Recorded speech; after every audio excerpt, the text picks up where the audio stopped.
Okay, so here are some things that you need to know before you go to El Salvador. There is an immigration fee when you land. I believe it was $12 per person, and we paid with cash.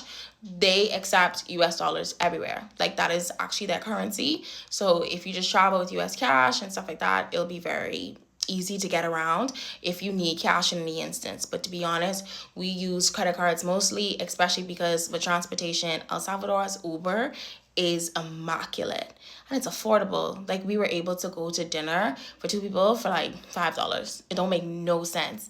And with their Ubers, it's extremely safe, actually safer than the US and Canada, because they ask for a PIN and you have to verify with your driver to make sure that your driver obviously is the correct driver and is going to get the funds and XYZ. So their Ubers are extremely safe and extremely affordable.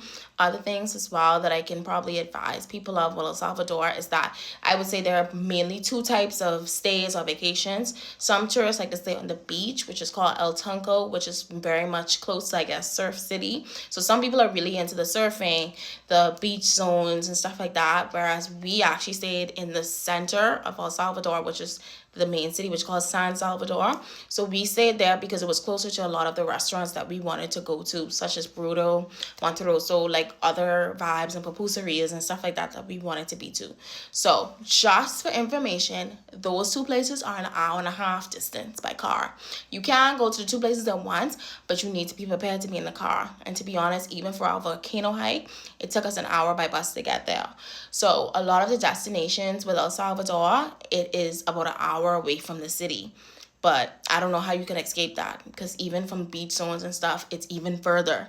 We got dropped off first in our tour guide because we actually stayed in the city. The people who stayed in the beach, they had to drive further out for them. So just keep that mindful. It's a lot of driving in El Salvador. And also, I feel like personally, El Salvador is very adventure forward and fit forward, because volcano hikes, zip lining with bikes, hamster wheels, like there's a lot of active things to do.